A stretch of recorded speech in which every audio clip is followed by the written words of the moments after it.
नमस्कार दोस्तों, जय श्री राम, जय श्री बागेश्वर धाम सरकार, जय हो श्री बालाजी महाराज की, जय हो श्री सन्यासी बाबा की। तो दोस्तों, स्वागत है आपका एक बार फिर से हमारे चैनल पर एक और नई वीडियो के साथ। और आज की वीडियो में हम बात करेंगे कि अगर आपके भी सपने में भगवान जी दिखाई देते हैं या भगवान जी आपकी मदद करते हुए दिखाई देते हैं तो इसके क्या संकेत होते हैं। तो दोस्तों, आप भी हमें बताइए कि क्या आपके सपने में भी भगवान आए हैं, क्या आपके गुरु आपको सपने में दिखाई दिए हैं। चलिए मान लेते हैं ऐसा भी हो सकता है, लेकिन क्या ऐसा हुआ है कि आपको लाखों रुपए की ज़रूरत हो और भगवान खुद आपको वो रुपये देने आए हो। अब आप कहेंगे कि ऐसा थोड़ी ना होता है, लेकिन आज हम सुनाएंगे आपको एक सच्ची घटना, जिसे सुनकर आपके मन में भगवान के प्रति श्रद्धा और भी ज़्यादा बढ़ जाएगी।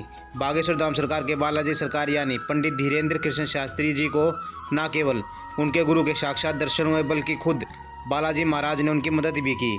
लेकिन ये कहानी जानने के लिए आपको ये वीडियो पूरी और आखिर तक देखनी पड़ेगी। और साथ ही अगर आपने अभी तक हमारे चैनल को सब्सक्राइब नहीं किया तो प्लीज़ चैनल को सब्सक्राइब कर ले, ताकि बागेश्वर धाम सरकार से जुड़ी और भी बहुत सारी जानकारी और वीडियो आपको देखने को मिलती रहे।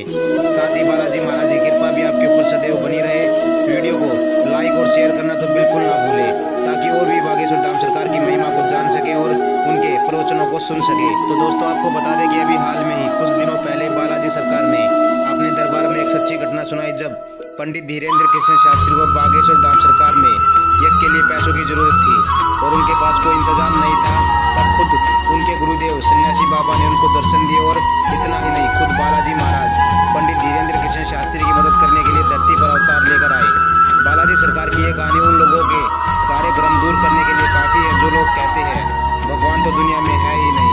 आपको बता दें कि बागेश्वर धाम सरकार के महंत पंडित धीरेन्द्र कृष्ण शास्त्री जी इनकी पीढ़ी के तीसरे पंडित हैं जो बागेश्वर धाम सरकार की सेवा कर रहे हैं। और आपको बता दें कि पंडित धीरेन्द्र कृष्ण शास्त्री जी, जिन्हें सन्यासी बाबा कहते हैं, वो दरअसल इनके दादाजी हुआ करते थे, जिन्होंने इन्हें बालाजी महाराज की सेवा सिखाई और कई सिद्धियाँ भी दी।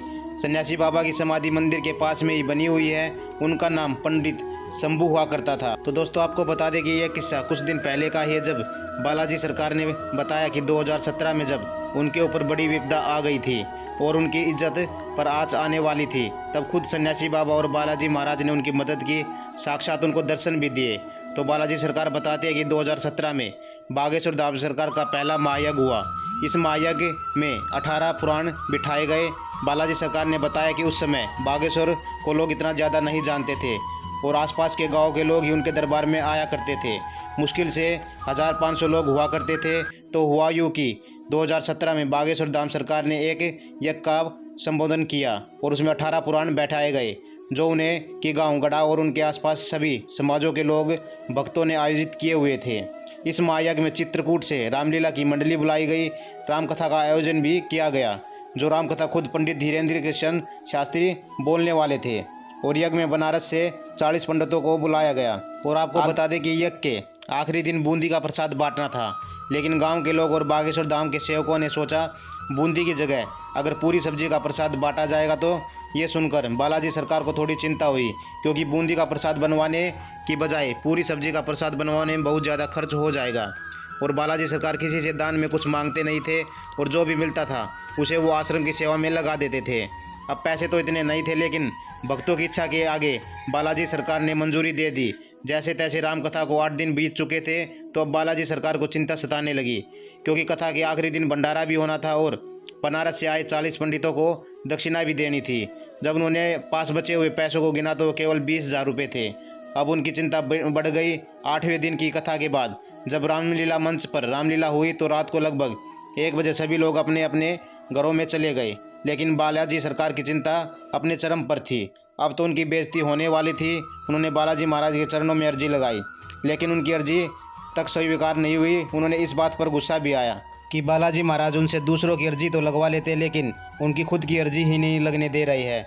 इसी चिंता में उस रात को उन्होंने खाना तक नहीं खाया और रात को 2 बजे जब उनकी बेचैनी बढ़ गई तो वो अपनी कुटिया के बाहर निकले। आश्रम के बाहर बने हुए शिवजी के मंदिर के नीचे आकर खड़े हो गए। वहाँ उन्होंने एक मटका उठाया, उस पानी से भरा। एक मटका पानी तो उन्होंने पहले अपने ऊपर डाला, उसके बाद मटका भरा और सीढ़ियाँ चढ़कर शिवजी के मंदिर में अभिषेक करने के लिए चले गए। उनके मन में बार बार हनुमान जी और सन्यासी बाबा का ध्यान आ रहा था। वो बार बार उनसे विनती कर रहे थे कि कैसे भी करके उनकी इज्जत को बचा ले, क्योंकि पंडित जी को लगभग 4 लाख रुपए की ज़रूरत थी। हालांकि भंडारे का काम तो उन्होंने शुरू ही करवा दिया था, क्योंकि उनकी महिमा इतनी फैली हुई थी कि एक दुकानदार सेठ ने राशन तो देने के लिए हाँ कह दिया था, लेकिन अभी भी बनारस से आए हुए पंडितों और चित्रकूट से आई हुई रामलीला के लोगों की दक्षिणा देनी बाकी थी। चिंता में बागेश्वर बालाजी रोए जा रहे थे, क्योंकि वो ना तो किसी के उधार मांग सकते थे और ना ही उन्हें इतनी बड़ी रकम कोई उधार दे सकता था। आंखों में आंसू लिए, दिल में सन्यासी बाबा और बालाजी महाराज का ध्यान करते हुए जैसे ही 4 सीढ़ियाँ ही चढ़ पाए, 5वीं सीढ़ियों पर उन्हें आवाज़ आई, चिंता क्यों करते हो, तेरी परेशानी दूर हो जाएगी, चिंता मत कर। उन्होंने आवाज़ दी कि सन्यासी बाबा आप हो, तो फिर से आवाज़ आएगी हाँ मैं ही हूँ। अब तो बालाजी सरकार की खुशी का ठिकाना नहीं था। वह जल्दी जल्दी शिवजी के मंदिर में गए, शिवजी का जल से अभिषेक किया। तभी उन्हें एक चमकीली रोशनी दिखाई दी, एक सुंदर सा चेहरा जिस पर एक तेज दिखाई दे रहा था। मोटी मोटी खड़ाऊ पहने हुए, भगवा रंग का कपड़ा पहने हुए उनके गुरुदेव का चेहरा था। जब उन्हें आभास हुआ तो किसी ने उनके बाल पकड़े और उन्हें पूरा झंझोड़ दिया।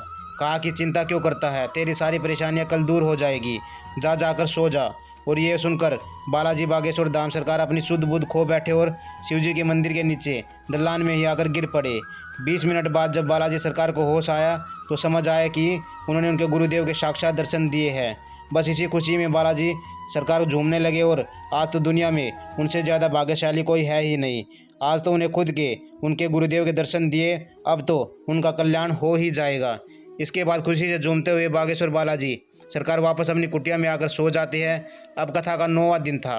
बालाजी सरकार राम कथा सुनने के लिए 11 बजे करीब अपने आसन पर विराजमान हो गए। अब उनके मन में ये चिंता नहीं थी कि उनकी बेइज्जती हो जाएगी। अब तो उन्हें इस बात की उत्सुकता थी कि सन्यासी बाबा उनकी मदद कैसे करेंगे। तभी पंडाल के बाहर नीम के पेड़ के नीचे एक चमचमाती हुई नई बोलेरो गाड़ी आकर खड़ी हुई। बोलेरो गाड़ी में एक सेठ सफ़ेद रंग की शर्ट और काले रंग की पैंट पहने सूट बूट में उतरे। ये सेठ सीधा बालाजी महाराज के पास गए। तब बालाजी सरकार से पूछा कि कहाँ से आए हो, तो उन्होंने कहा झांसी से। बालाजी सरकार ने उनसे प्रसाद के लिए कुछ पूछा, लेकिन वह कहने लगे कि हम प्रसाद बाद में खाएंगे, पहले आप हमसे यज्ञ के लिए सहयोग राशि ले लो। तब उस सेठ ने बताया कि 3 साल पहले उन्होंने बालाजी बागेश्वर धाम सरकार में अर्जी लगाई थी कि उनका भाई जेल से छूट जाए।